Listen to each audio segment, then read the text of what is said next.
Hi, today I'll be speaking about vitamin D and mental health. Vitamin D is essential for our mental health.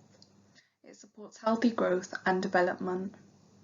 Levels of vitamin D below 12 nanograms per milliliter are associated with vitamin D deficiency. Vitamin D above or equal to 20 nanograms per milliliter up to 50 nanograms per milliliter are considered adequate for good health. Vitamin D may have potential to improve symptoms of disorders such as depression, anxiety, and schizophrenia. Vitamin D supplementation could provide an alternative to pharmaceutical treatments, which can have side effects and some lack efficacy. Optimal vitamin D intake may also behave as a preventative measure against mental health disorders. One of the mental health disorders I wanted to touch on in this PowerPoint is depression. Depression impacts a person's well-being, causing mood, cognitive, and physical symptoms. In fact, it's one of the most common mental health disorders worldwide, with more than 264 million people being affected. The presence of vitamin D receptors in the brain implicate it in regulating mood. Studies have found a significant relationship between vitamin D and depression.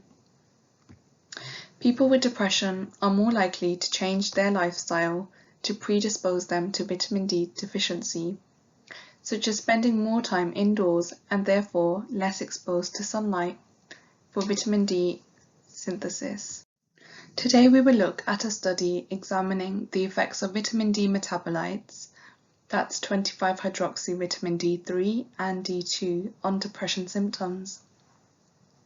So the study had around 11,000 participants of all ages between 20 to 80 years old. They assessed depression and also measured the levels of the metabolites using the following thresholds. For the D3, it was anything below 20 nanograms per milliliter indicated a risk of vitamin D3 deficiency, and anyone with more than 30 nanograms per milliliter indicated vitamin D3 sufficiency. When it comes to 25-hydroxy vitamin D2, anything more than 0.6 nanograms per milliliter showed a presence of vitamin D2, and anything below or equal to 0.6 nanograms per milliliter indicated nearly no presence of vitamin D2. So you might be thinking, what are 25-hydroxy vitamin D2 and 25-hydroxy vitamin D3? So vitamin D2 is mainly human-made and added to foods, whereas vitamin D3 is synthesized predominantly in our skin from 7-dehydrocholesterol in addition to dietary intake. Vitamin D2 and D3 are differentiated by their side chains and are both prohormones. So there's a two-step enzymatic process which will convert them into the active compounds. This will take place in the liver, which will convert them into the 25-hydroxy D2 and D3, and then in the kidney, where these metabolites will be converted into 1,25-dihydroxy vitamin D2 or D3, and this is the active compound. These vitamin D metabolites and their regulation of depression symptoms is not entirely understood, and thus this article sought to explore their impact further. So let's take a look at the results of the study. Male participants aged 50 and below with lower family income were more commonly 25-hydroxy D3 deficient. In comparison to participants with sufficient D3, deficiency was associated with increased odds of having depression symptoms by 19%. For each 4 nanogram per milliliter increase of D3, depression symptoms decreased by 2%, from 30% at the lowest levels of D3 to 20% at the highest. The presence of 25-hydroxy D2 saw the odds of having depression symptoms increase by a massive 54% in participants with D3 deficiency. Now, you might think this is a bit odd, but there's actually evidence suggesting this may be down to a high concentration of vitamin D2, preventing biological activity of D3 from reaching the brain and hence making individuals more prone to depression. So depression may occur when there is severe deficiency in vitamin D3 or indirectly due to a vast presence of serum vitamin D2. There are also other benefits of vitamin D. A review by Fargali et al. Covered some of this information on the relationship between vitamin D and Alzheimer's disease. Alzheimer's is the most common type of dementia in the UK. Dementia is the loss of cognitive functioning. This is remembering, reasoning, and thinking, causing dependence, disability, and mortality. The traits of Alzheimer's are beta amyloid plaques and neurofibrillary tangles.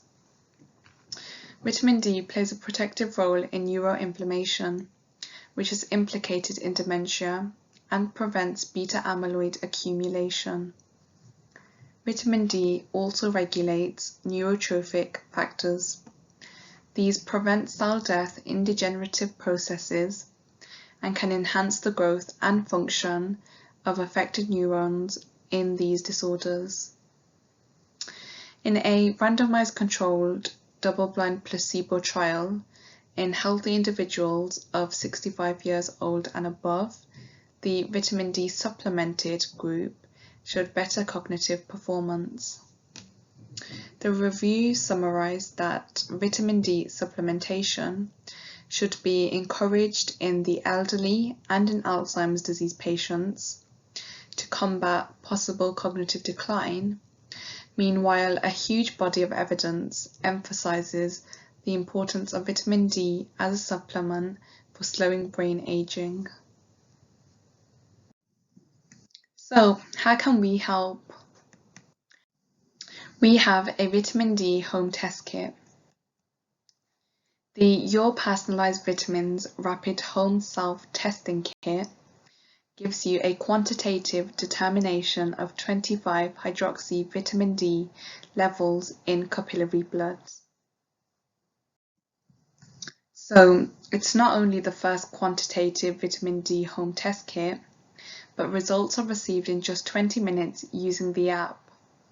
Now, based on whether you are deficient in vitamin D, you will receive a 6-month personalized supplement program to optimize your vitamin D level.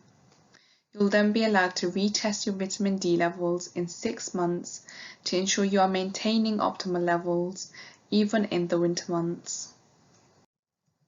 So I'd just like to say thank you for listening, and please visit yourpersonalisedvitamins.co.uk for further information and to order your kit.